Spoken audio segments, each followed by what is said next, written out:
Oke, assalamualaikum warahmatullahi wabarakatuh. Selamat pagi, siang, sore, ataupun malam. Kembali lagi di video kali ini. Jadi kita akan membahas tentang port scanner atau tepatnya implementasi port scanner ke dalam program Python. Dan di sini aku tidak sendiri teman-teman. Dan di sini aku ditemankan oleh rekan-rekan kelompokku yang sangat gacor, yaitu ada Kak Naura.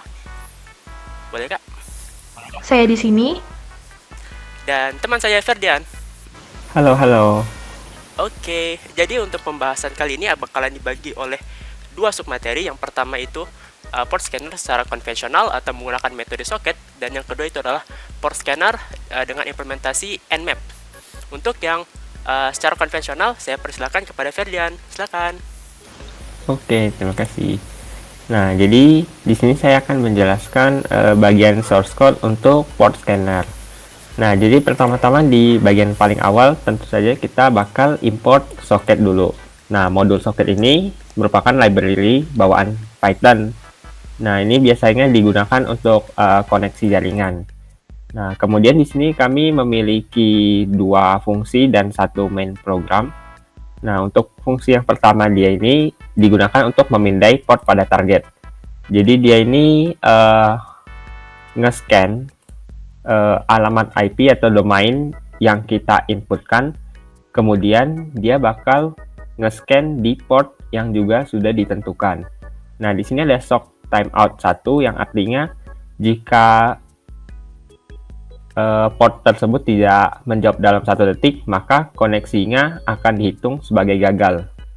Nah, jadi di sini hasilnya itu jika terbuka, maka kami akan tulis portnya, port, lalu port keberapa, titik 2 terbuka. Kalau yang tertutup, port yang keberapa, dan titik 2 tertutup. Nah, kemudian di bagian sini kami memiliki shock close, jadi ini dia otomatis menutup koneksi setelah pemeriksaan tersebut.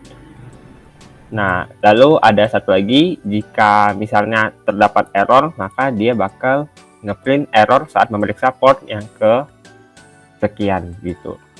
Nah, kemudian kita lanjut ke fungsi yang kedua. Di sini fungsi untuk membaca rentang port dari file txt. Nah, jadi di sini kami menggunakan file txt untuk menginput portnya. Di bagian awal sini kami mendeklarasikan set. Jadi untuk set ini sengaja kami pakai set untuk menghindari duplikasi port, karena set itu tidak memungkinkan adanya nilai yang sama. Kemudian di bagian sini kami juga memasukkan yang ini. Jadi dalam file txt tersebut kita bisa menginput portnya itu satuan ataupun rentang. Contohnya seperti ini, 80 sampai 85 itu rentang, bisa juga satuan seperti 5 atau 23. Nah, kemudian di sini kita itu dapat menambahkannya langsung ke sini. Jadi dia terhubung dari file txt sini ke bagian fungsi yang di sini. Nah, nanti dia itu bakal mengembalikan list-list port yang sudah diurutkan sesuai urutannya. Nah, lalu di bagian main programnya, di sini kami membuat inputan. Jadi ini perlu diinput oleh user, nama domain atau alamat IP yang mau di-scan tersebut. Kemudian di bagian sini kita akan menginputkan lokasi kita menyimpan file txt ini. Di sini jadi untuk setiap laptop berbeda-beda. Jadi ini harus disesuaikan dengan letak pengguna dalam menyimpan file txt tersebut. Kemudian dia akan nge-scan file txt tersebut dan nanti bakal masuk ke bagian fungsi yang ini. Nah, kemudian nanti dia akan memprint, dia memindai target hostnya di listkan yang mana aja port yang bakal di-scan dan hasil-hasilnya yang dikeluarkan oleh fungsi yang ini. Nah, jika tidak ada port yang dipindai, maka dia akan nge-print seperti ini. Selanjutnya, bagian implementasinya akan dijelaskan oleh rekan saya, Darin. Silakan. Oke, thank you.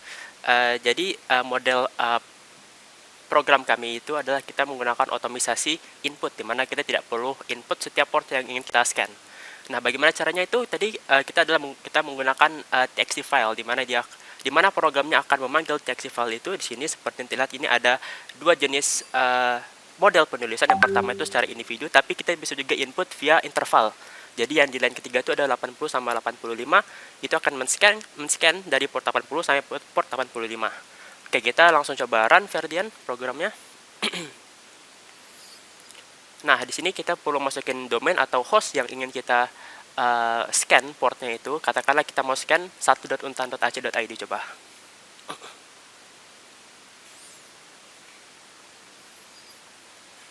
Nah, maka dia akan membaca file txt-nya itu berupa inputan port berapa saja yang ingin kita scan. Situ sudah ditampil di dalam kurung bracketnya itu, dan muncullah status-status setiap port yang kita inputkan gitu. Jadi ada port 5, 23, 80, 81 seterusnya, dan situ secara mayoritas itu tertutup. Namun ada satu, yaitu port 80 yang terbuka. Dan ini kenapa? Karena port 80 itu digunakan untuk service HTTPS atau Hypertext Transfer Protocol. Jadi di sini kenapa terbuka, berarti itu layanannya sedang digunakan. Artinya port yang tertutup itu mereka itu tidak digunakan, atau layanannya itu tidak digunakan layanannya secara sederhana. Oke, mungkin sekilas saja buat demonstrasi port scanner yang konvensional ini. Oke, untuk mempersingkat waktu, kita langsung aja pindahkan untuk penjelasan yang Nmap. Jadi boleh Kak Naura. Baik, saya akan menjelaskan tentang program Nmap.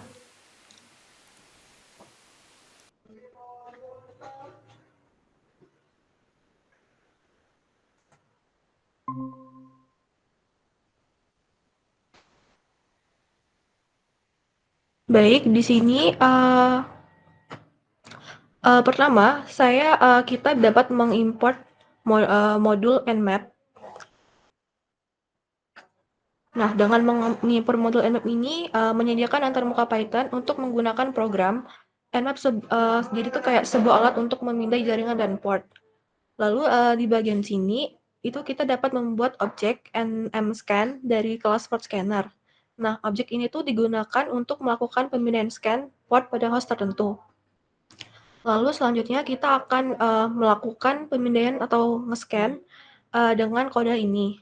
Dari itu dalam hal ini tuh IP 127.00.1 itu tuh akan dipindai pada rentang port 21 hingga 43.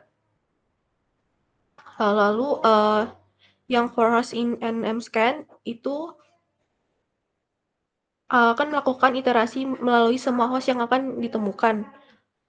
Jadi nmscan all host ini dapat mengembalikan daftar semua host yang terdeteksi selama pemindaian. Lalu hostnya ini adalah alamat IP dari host yang dipindai. Nah, jadi itu nanti hasil dari host dan statusnya akan dicetak atau di print.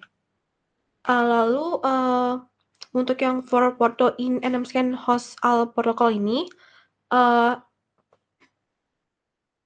dapat mengembalikan daftar protokol yang digunakan pada host tersebut seperti TCP atau UDP.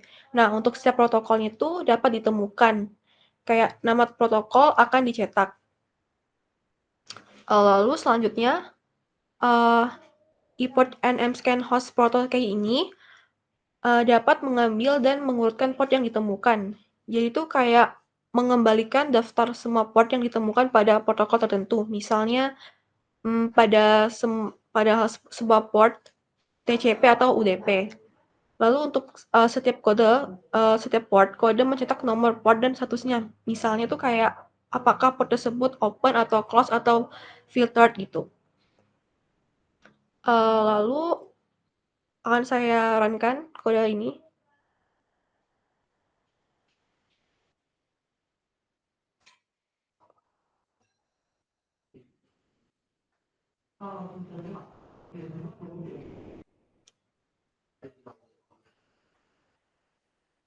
Nah, di sini sudah kelihatan hasilnya.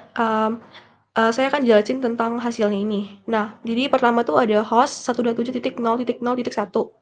Nah, itu tuh artinya alamat localhost yang dipindah itu adalah sebagai berikut. Lalu Parenthesis kosong di samping alamat tersebut ini kosong, menunjukkan bahwa tidak ada nama host atau hostname yang ditemukan untuk alamat IP tersebut. Lalu, yang setup ini artinya tuh menunjukkan bahwa host atau localhost itu aktif atau up. Dengan kata lain, mesin di alamat IP 127.0.0.1 itu dapat dijangkau dan merespon. Lalu untuk protokol TCP ini artinya tuh ini dapat dipindai. Maksudnya protokol TCP itu yang dipindah itu adalah TCP-nya. Jadi tuh Nmap ini mengidentifikasikan port yang menggunakan protokol ini. Terus yang port 80 state open itu tuh artinya port standar untuk HTTP atau Hypertext Transfer Protocol, yaitu statusnya open dan menunjukkan bahwa port ini tuh terbuka. Artinya layanan HTTP sedang berjalan di localhost dan mendengarkan koneksi. Nah, lalu untuk port 137 yang filtered ini artinya tuh portnya itu sering digunakan oleh NetBIOS atau Network Basic Input Auto Output System. Status filtered ini menunjukkan bahwa port ini disaring oleh firewall atau mekanisme lain, sehingga Nmap tidak dapat memastikan apakah port tersebut terbuka atau tertutup.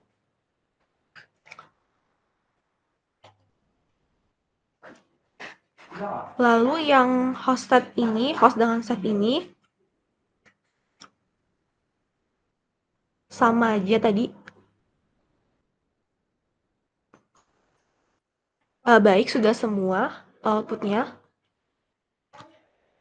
Nah, jadi tuh kesimpulan dari program Nmap ini, program ini tuh jadi tuh kayak alat sederhana untuk memindai port pada rentang tertentu 21 sampai 443. Karena di sini saya memasukkan 21 sampai 443 kan. Terus output itu juga menunjukkan status host up atau down, protokol yang digunakan, dan informasi tentang port yang terbuka atau tertutup. Nah, ini kan open, terbuka. Terus filtered ini dia menunjukkan bahwa port ini disaring oleh firewall. Jadi tuh Nmap ini nggak bisa memastikan apakah port tersebut terbuka atau tertutup, makanya dia filtered. Terus jadi tuh program Nmap ini sangat berguna untuk mengetahui status keamanan jaringan juga, seperti port yang terbuka dan rentan terhadap serangan. Nah, terus terakhir dari kesimpulan dari saya, program ini tuh dapat diperluas dengan mengatur parameter yang berbeda dalam pemindaian Nmap untuk berbagai alamat IP atau rentang port lainnya. Kayak ini, 127.0.0 tuh bisa selain ini. Terus rentangnya juga bisa selain ini. Baik, terima kasih penjelasan dari saya tentang program Nmap. Mohon maaf jika ada kesalahan. Terima kasih. Oke, terima kasih semuanya atas penjelasannya yang sangat hebat itu. Jadi sekilaslah apa yang dapat kami sampaikan di video kali ini. Semoga apa yang kami sampaikan itu dapat bermanfaat bagi teman-teman semua. Dan sekali lagi kami ucapkan terima kasih. Dan saya tutup. Wabillahi taufiq wal hidayah. Wassalamualaikum warahmatullahi wabarakatuh. Waalaikumsalam. Terima kasih teman-teman.